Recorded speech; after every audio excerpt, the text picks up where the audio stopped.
শীতকালীন আগাম শাকসবজি উৎপাদনে ব্যস্ত সময় কাটাচ্ছেন বান্দরবানের কৃষকরা। বিস্তারিত জানাতে বান্দরবানের সাঙ্গু ও মাতামুহুরী নদীর চর থেকে যুক্ত হচ্ছেন সহকর্মী এইচ.এম. সম্রাট। শীতকালীন সবজির আবাদ কেমন দেখছেন? নাফিসা, আপনি যেমনটাই বলছিলেন, শীত আগমনের সাথে সাথে বান্দরবানে বিভিন্ন চর, সাঙ্গু নদী এবং মাতামুহুরী নদীতে আহ, কৃষকরা হাড়ভাঙ্গা পরিশ্রমে ব্যস্ত রয়েছেন।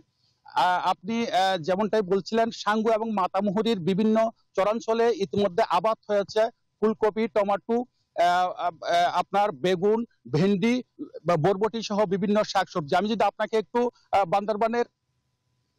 বান্দরবানের এই যে সাঙ্গু নদীর চরটা যদি দেখাতে চাই, দুই পাশেই আপনি আবাদ করেছে কৃষকরা প্রায় 11 এবং 12 ধরনের সবজি। তো এখানে আপনাকে একটা বলে রাখি, বান্দরবানের নিম্নাঞ্চল হওয়ায় এবং আগাম শাকসবজি ইতিমধ্যে তারা বীজ বপন করতে পারে নাই। ইতিমধ্যে বর্ষা মৌসুম কেটে যাওয়ার সাথে সাথে কৃষকরা তাদের এই যে নদীর দুই পাশে, সাঙ্গু এবং মাতামুহুরীর দুই পাশে কৃষি বিভিন্ন শাকসবজি আবাদ করেছে। স্থানীয় কৃষকদের সাথে কথা বলে আমরা জানতে পেরেছি এখানের উৎপাদিত কৃষি পণ্যগুলো স্থানীয় চাহিদা মিটিয়ে চট্টগ্রাম, ঢাকা সহ বিভিন্ন জায়গায় সরবরাহ করছে। আমরা কৃষি বিভাগের সাথে কথা বলেছি।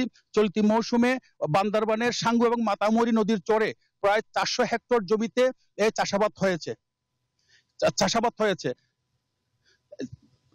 এবং 400 হেক্টর জায়গা চাষাবাদ হয়েছে।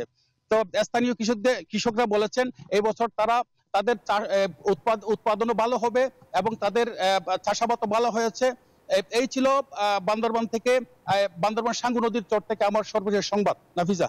সম্রাট, আপনাকে ধন্যবাদ।